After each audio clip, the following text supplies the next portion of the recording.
ठोस अवस्था लेसन के भाग 2 में हमने पढ़ा था कि क्रिस्टलीय ठोस कितने प्रकार के होते हैं। तो हमने देखा कि क्रिस्टलीय ठोस 4 प्रकार के होते हैं। पहला आणविक क्रिस्टलीय ठोस, दूसरा आयनिक क्रिस्टलीय ठोस, तीसरा धात्विक क्रिस्टलीय ठोस, चौथा सहसंयोजक या नेटवर्क क्रिस्टलीय ठोस। हमने भाग 2 में आणविक क्रिस्टलीय ठोस और आयनिक क्रिस्टलीय ठोस के बारे में पढ़ चुके हैं। अब हम आज की क्लास में धात्विक क्रिस्टलीय ठोस और सहसंयोजक क्रिस्टलीय ठोस के बारे में अध्ययन करेंगे।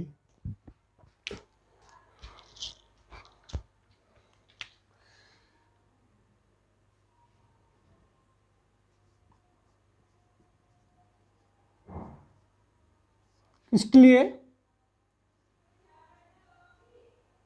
ठोस जिसका तीसरा भाग था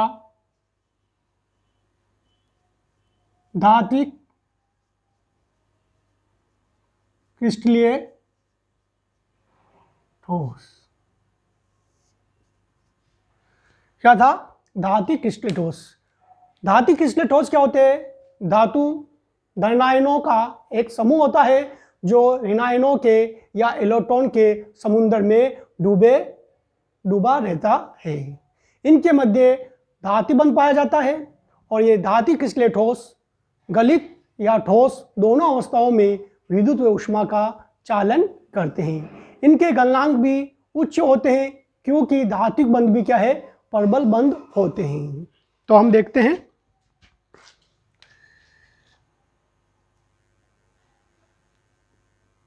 धात्विक क्रिस्टलीय ठोस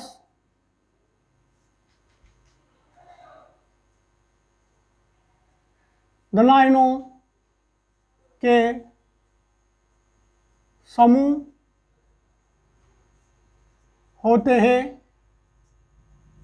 जो इलेक्ट्रॉनों के समुद्र में डूबे रहते हैं।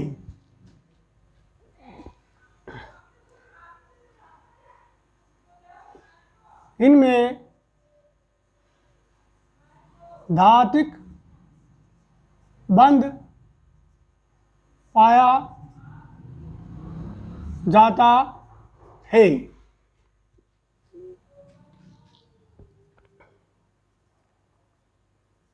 इनका गलनांक भी उच्च होता है। यह ठोस एवं गलित दोनों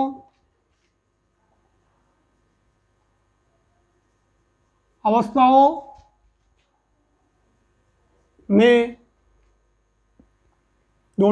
में विद्युत व ऊष्मा का चालन करते हैं। इनके उदाहरण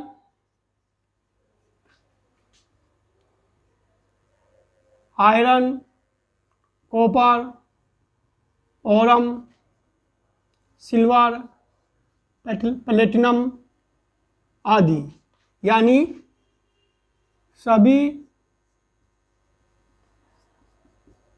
धातुएं। यानी देखिए आप, धात्विक क्रिस्टलीय ठोस क्या होते हैं? धात्विक क्रिस्टलीय ठोस धनायनों के समूह होते हैं जो इलेक्ट्रॉनों के समुद्र में डूबे रहते हैं। इनमें धात्रि बंध पाया जाता है।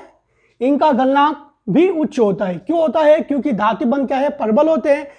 जिस भी ठोस में धात्रि बंध या किसी प्रकार का जो बंध है यदि वो प्रबल है तो उसका गलनांक क्या होगा? उच्च होगा। तो धात्रि बंध क्या है? प्रबल है तो इनके गलनांक भी क्या होंगे, उच्च होंगे।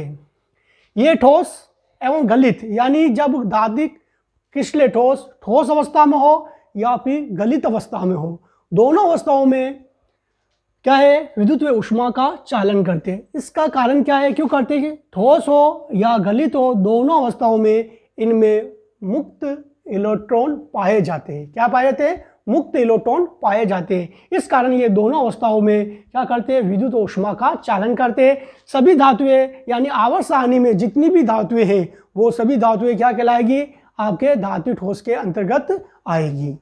तो ये आयरन है, कॉपर है, ओरम है, सिल्वर है, प्लेटिनम आदि कुछ उदाहरण है और सभी धातु है। तो ये धातु क्रिस्टलीय ठोस के बारे में था। अब अगला ठोस है अपना सहसंयोजक। सहसंयोजक क्रिस्टलीय ठोस या नेटवर्क।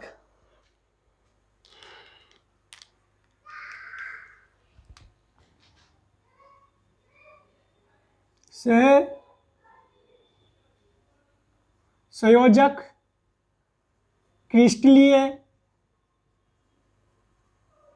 ठोस, जिसको हम क्या बोलते हैं, नेटवर्क ठोस भी बोलते हैं। इनमें क्या होता है, इनमें जो अवयव कण होते हैं वो ए धातु परमाणु होते हैं। इनमें अवयव कण क्या होते हैं, ए धातु परमाणु होते हैं जो सहसंयोजक बंध के द्वारा जुड़े रहते हैं। परंतु इनमें सहसंयोजक बंध का निर्माण इस प्रकार जटिल रूप से होता है कि इनकी एक विशाल संरचना बनती है, जिससे बंध दुर्बल होते हुए भी और बंधों की संख्या अधिक होने के कारण ये इतने कठोर व भंगुर हो जाते हैं कि इनके गलनांक अत्यधिक उच्च हो जाते हैं, जैसे कि हीरा, graphite, fluorine, silicon carbide, aluminium nitride. ये सारे क्या है, सहसंयोजक क्रिस्टलीय ठोसों के उदाहरण है।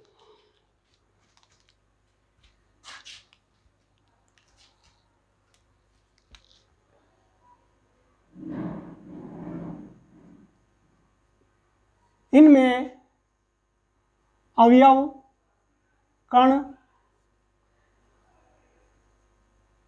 ए धातु परमाणु होते हैं,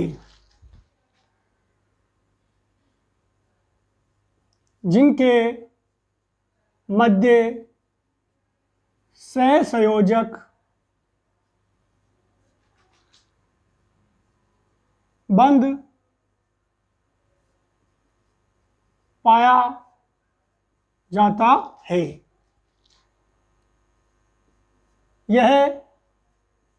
ये बंध इतना अधिक जटिल रूप में पाया जाता है कि अणु की विशाल संरचना प्राप्त होती है, जिससे इनका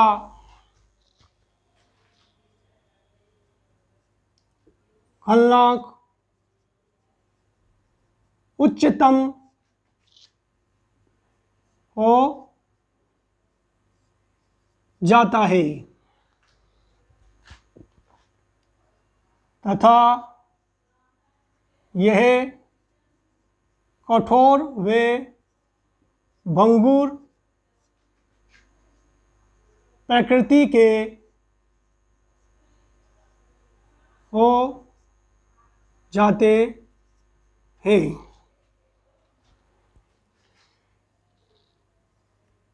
यह भी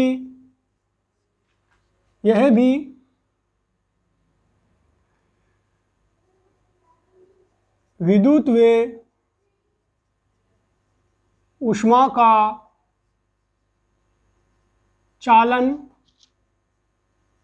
नहीं करते हैं।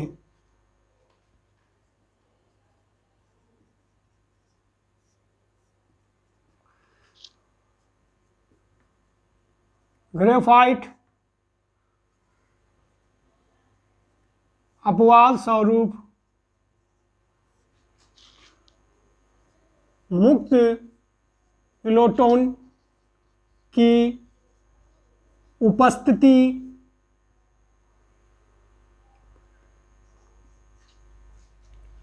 के कारण विद्युत का चालन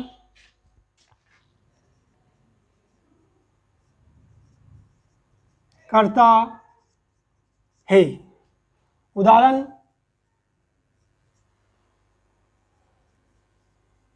हीरा, ग्रेफाइट,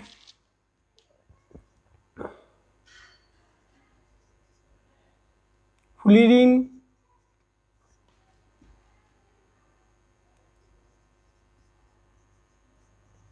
सिलिकॉन कार्बाइड,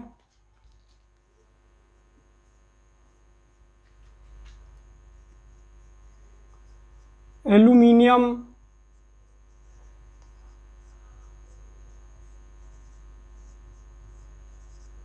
नाइट्राइड आदि। तो शेष क्रिस्टलीय ठोस क्या होते हैं, जिनको हम क्या नेटवर्क बोलते हैं। नेटवर्क का मतलब बहुत लंबा विशाल प्रकृति का होना। इनमें अवयव कण ए धातु परमाणु होते हैं। क्या होते हैं? ए धातु परमाणु। और बंध कौन सा पाया जाता है इनमें? सहज संयोजक बंध पाया जाता। और यह बंध इतना अधिक जटिल रूप में पाया जाता है कि अणु की विशाल संरचना प्राप्त होती है, जिससे इनका गलनांक क्या हो जाता है? उच्चतम हो जाता है। तथा ये क्या होते हैं?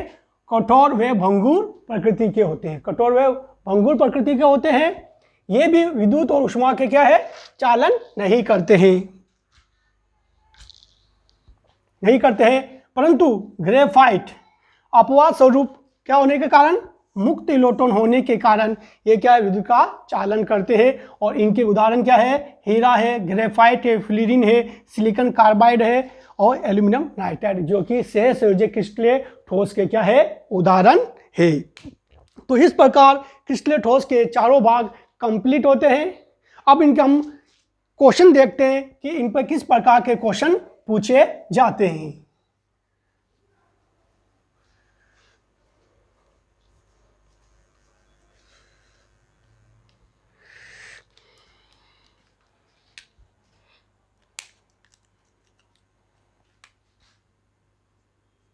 पहला क्वेश्चन होगा,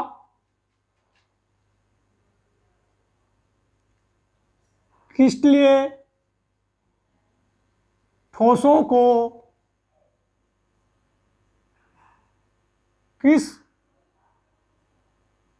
आधार पर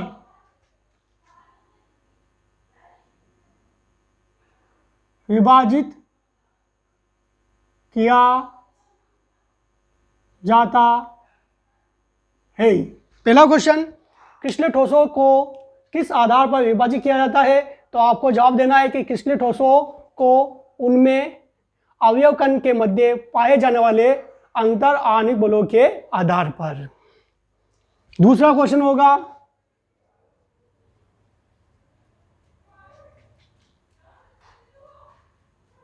आणविक क्रिस्टलीय ठोस क्या होते हैं? अगला क्वेश्चन,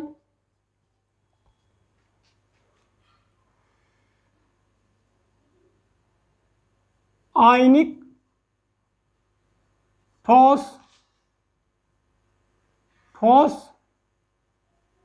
अवस्था में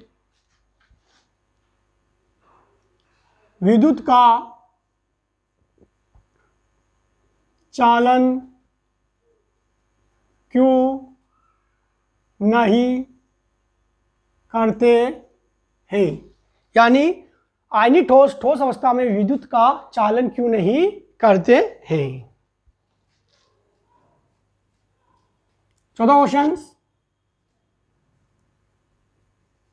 धात्विक ठोस ठोस व गलित दोनों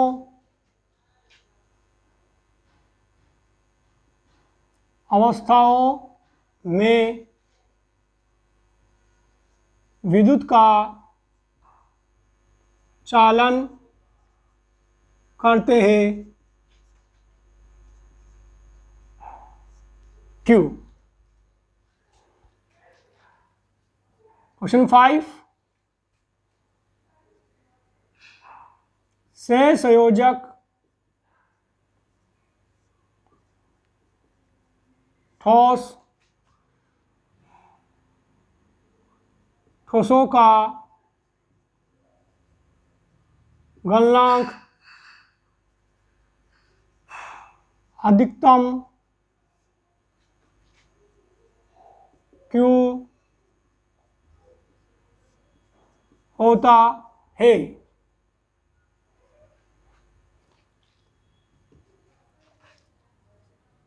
अगला क्वेश्चन,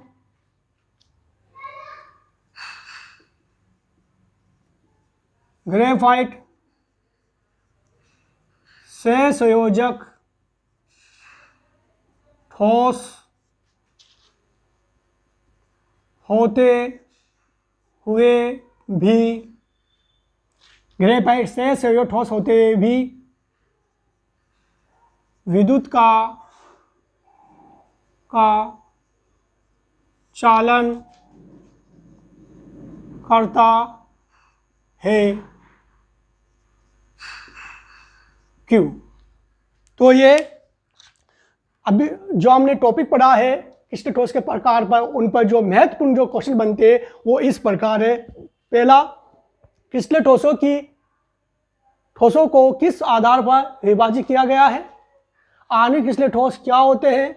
आयनीय ठोस ठोस अवस्था में विद्युत का चालन क्यों नहीं करते हैं। धात्विक ठोस ठोस व गलित दोनों अवस्थाओं में विद्युत का चालन करते हैं, क्यों। से संयोजक ठोस का गलनांक अधिकतम क्यों होता है। और ग्रेफाइट से संयोजक ठोस होते हुए भी विद्युत का चालन करता है, क्यों। तो ये आपके सामने 6 प्रकार के क्वेश्चन बने और इनके आंसर आपको पता होना चाहिए। जो अभी हमने पढ़े उनमें से ही इनके आंसर निकलते हैं। अब अगला टॉपिक होगा अपना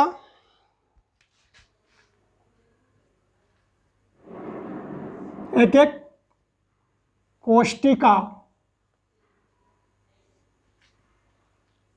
जिसको अपन यूनिट सेल भी कहते हैं। यानी जिस प्रकार सजीव जीवों का शरीर एक कोशिका से मिलकर बना होता है, यानी सजीव की सबसे छोटी इकाई कौन सी है, कोशिका होती है। उसी प्रकार ठोसों की सबसे जो छोटी इकाई होती है वो क्या है, एक एक कोशिका या यूनिट सेल। एक एक कोशिका सबसे छोटी यूनिट, इस यूनिट के आपस में पुनरावृत्ति से संपूर्ण क्रिस्टल जालक का या ठोस का निर्माण होता है। तो इसकी परिभाषा क्या होगी कि एक एक कोशिका क्या है, किसी क्रिस्टल जालक की वे छोटी से छोटी इकाई जिसकी पुनरावृत्ति से संपूर्ण क्रिस्टल जालक का निर्माण होता है, उसे हम एक एक कोशिका कहते हैं। तो इसकी परिभाषा,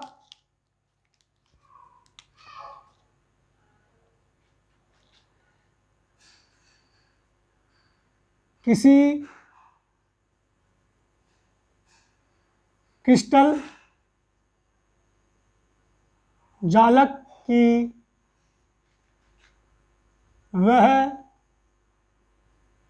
छोटी से छोटी इकाई जिसके जिसके पुनरावृत्ति से संपूर्ण क्रिस्टल जालक का निर्माण होता है। एक एक कोशिका लाती है। तो यह परिभाषा है एक एक कोशिका की, यूनिट सेल की। किसी क्रिस्टल जालक की वह छोटी से छोटी इकाई जिसके पुनरावृत्ति से संपूर्ण क्रिस्टल जालक का निर्माण होता है, एक एक कोशिका कहलाती है। एक एक कोशिका की संरचना इस प्रकार होती है।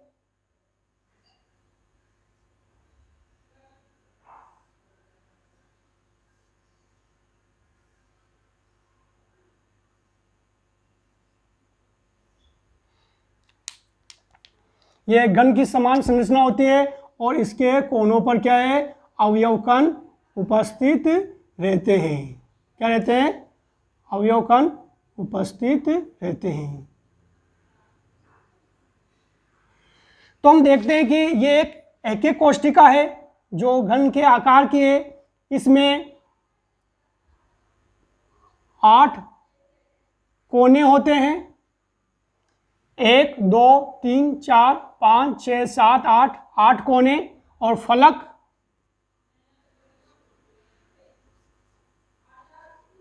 6 फलक होते हैं।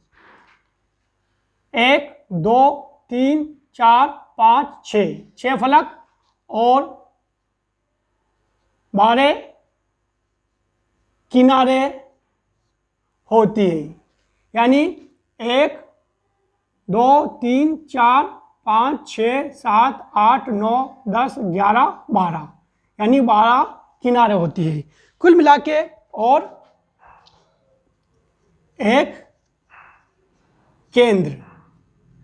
यानी कुल मिला के एक एक कोशिका की यहाँ यदि हम संरचना देखें तो उसमें कुल मिला के 4 चीजें आपको पता होनी चाहिए।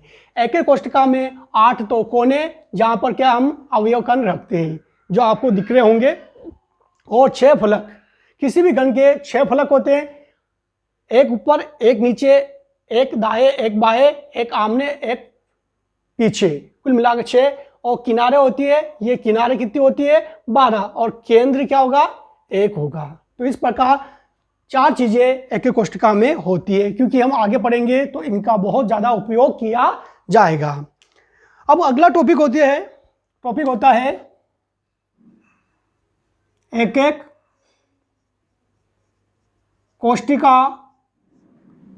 कोशिका के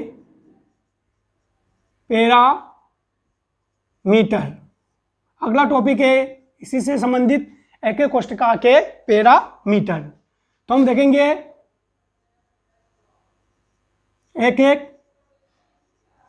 कोशिका के 6 पैरामीटर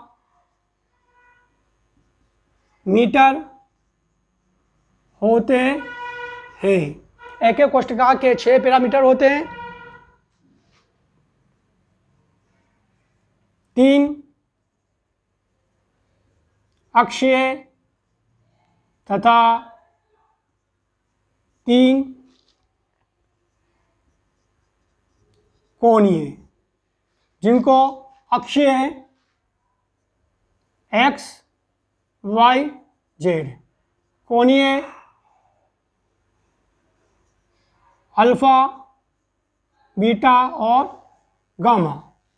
तो इस प्रकार क्या होता है, एक एक कोशिका के 6 पैरामीटर होते हैं, 3 अक्षीय तथा 3 कोणीय। अक्षीय कितना? x y z, और कोणीय अल्फा बीटा और गामा। तो हम वापस डायग्राम बनाते हैं।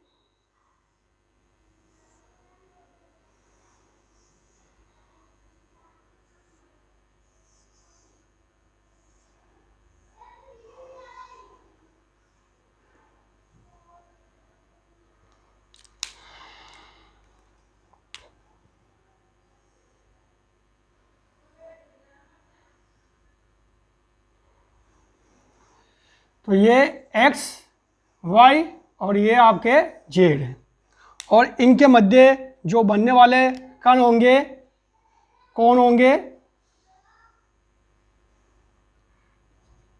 अल्फा, बीटा और गामा।